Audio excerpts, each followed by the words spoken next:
नमस्कार दोस्तों, मैं डॉक्टर अमित आर्या होम्योपैथिक पंजाब से आपका स्वागत करता हूं।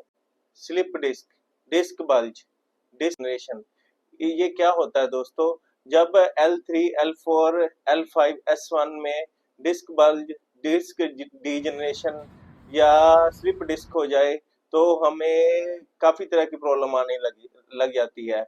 जैसे हमारी कमर में दर्द होने और हमारे पैरों में दर्द होने लगती है, sciatica पेन स्टार्ट होने लगती है। और जब हम MRI करवाते हैं तो डॉक्टर कहते हैं कि आपके L3, L4 या L5 में प्रॉब्लम आ गई है, आपके डिस्क बल्ज हो गया है या डिस्क डीजनरेशन हो गई है। पहले हम नॉर्मली समझेंगे कि हमारी स्पाइनल कॉर्ड में क्या क्या होता है।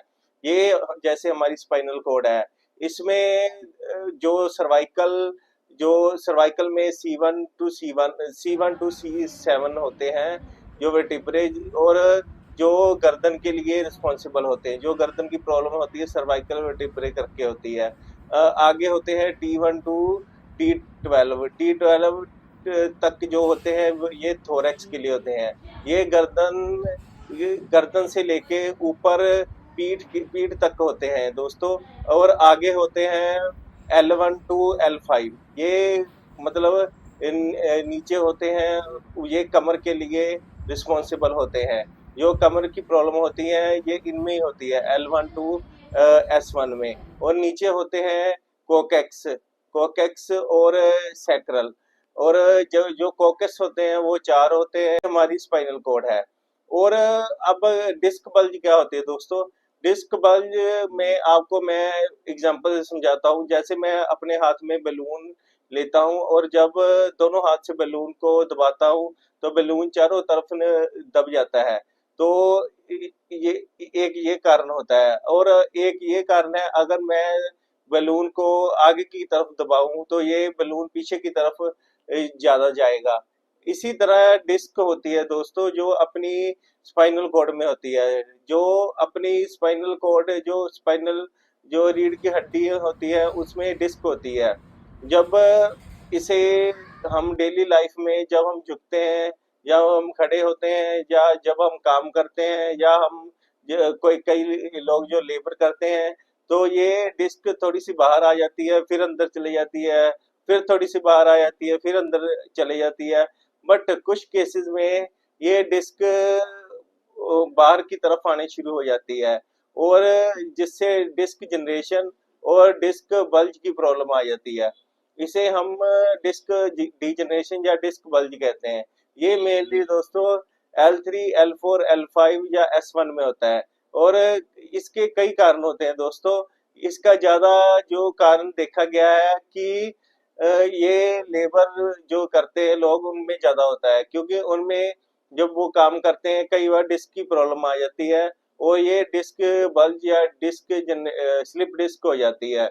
और दूसरा, जो वेट लिफ्टिंग करते हैं, जिम में जाते हैं दोस्तों, उनमें भी ये प्रॉब्लम ज्यादा देखी गई है। जो स्टार्टर होते हैं, जो जिम में स्टार्टिंग में जाते हैं, वो ज्यादा वेट उठाते हैं, जिसका सारा वेट पीछे अपने स्पाइनल कॉर्ड पे पड़ता है, उनमें भी ये प्रॉब्लम ज्यादा देखी गई है दोस्तों।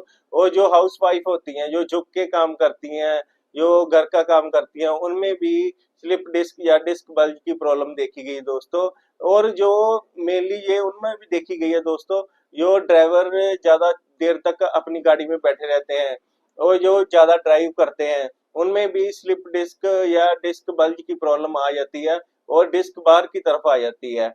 और उनमें भी देखी गई है, जो लोग ज्यादा काम करते हैं, सिटिंग वाला काम करते हैं, जो IT कंपनीज में काम करते हैं दोस्तों, और सारा सारा दिन बैठे रहते हैं, उनमें भी ये ज्यादा प्रॉब्लम देखी गई है दोस्तों। इसमें क्या क्या लक्षण होते हैं? इसमें क्या होता है दोस्तों? इसमें कमर में दर्द होनी शुरू हो जाती है, पैरों में झंझनाहट सी होनी शुरू हो जाती है, और बैठने में आपको रिलीफ मिलता है। और ये दर्द एक तरफ होके दोनों तरफ भी जा सकती है, मतलब एक पाँव से दूसरे पाँव में जा सकती है, एक पैर से होके दूसरे पैर में भी जा सकती है, या दोनों पैरों में भी हो सकती है। ये डिस्क बल्ज करके जब डिस्क बाहर की तरफ आ जाती है, ये नर्व को कंप्रेस करनी शुरू कर देती है अपनी स्पाइनल कोड की नर्व। और जहां पे भी स्पाइनल कोड की नर्व जिस जिस तरफ जाती है उस तरफ दर्द स्टार्ट हो जाती है दोस्तों। और ये दर्द जैसे शेड का पेन इसके कारण ही होती है। जो नर्व प्रेस जहां तक होती है उन नर्व्स में पेन शुरू हो जाती है दोस्तों। अब इसका जो एलोपैथी में ये इसका ट्रीटमेंट सिर्फ पेन किलर या और मेडिसिन ही है, बट होम्योपैथी में इसका बेस्ट ट्रीटमेंट है। अब जानेंगे होम्योपैथिक ट्रीटमेंट जो डिस्क डीजनरेशन के लिए बहुत बढ़िया है।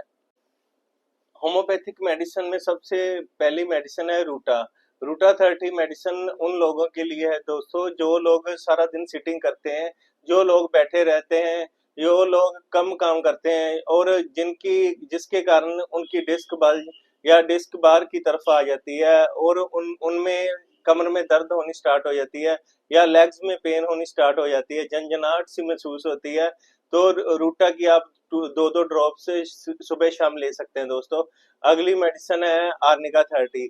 आर्निका 30 उस केस में बहुत बढ़िया काम करती है दोस्तों जिस केस में मतलब एक्सीडेंट हुआ हो, एक्सीडेंट के कारण डिस्क बल्ज हुआ हो या हम गिर गए हो, अपनी स्लिप डिस्क हो गई हो, उस केस में आर्निका 30 जो एक्सीडेंटली हुआ हो उसके लिए बहुत बढ़िया काम करती है। ये L3, L4, L5, S1 में बहुत बढ़िया काम करती है। ये और हेपेरिकम, हेपेरिकम ये हमें 1 ml में लेनी चाहिए दोस्तों।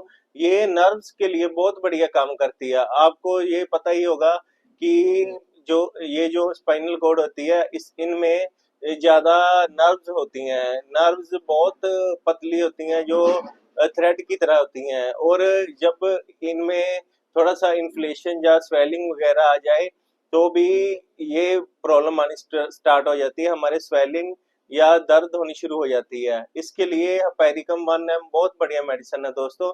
इसकी 2-2 बूंदे हम 2 टाइम ले सकते हैं दोस्तों। आगे जो मेडिसिन है विस्कम एल्बम 30। विस्कम एल्बम 30 बहुत बढ़िया मेडिसिन है डिस्क बल्ज के लिए या स्लिप डिस्क के लिए या L3, L4, L5 के लिए। इसमें भी ये होती है कि अपनी डिस्क जो इसके वर्टिब्रे होते हैं उनमें जो गैप होता है उसके लिए विस्कम एल्बम बहुत बढ़िया मेडिसिन है। इसकी 2-2 बूंदे हम 2 टाइम ले सकते हैं। अगली जो मेडिसिन है वो कल्केरिया फ्लोर है। कल्केरिया फ्लोर उन केसेस में बहुत बढ़िया मेडिसिन है दोस्तों जिस केस में मतलब ज्यादा डिस्क में हड्डी की ग्रोथ होगी हो या बोन की ग्रोथ होगी हो तो उस केस में ये डीजनरेशन में बहुत बढ़िया काम करती है दोस्तों। हम 3-3 गोली दो दो टाइम 2-3 महीने तक ले सकते हैं दोस्तों। इसी तरह दोस्तों ये प्रॉब्लम आपको काफी हद तक अपनी जो डेली लाइफ है, जो डेली रूटीन की अगर हम एक्सरसाइज करते हैं या हमारा चेयर पे पोस्चर ठीक है तो काफी हद तक हम ये प्रॉब्लम ठीक कर सकते हैं दोस्तों। और अगर आपको मेरी वीडियो अच्छी लगी हो तो प्लीज शेयर, सब्सक्राइब और लाइक और बेल वाला बटन जरूर दबाना दोस्तों। थैंक यू दोस्तों।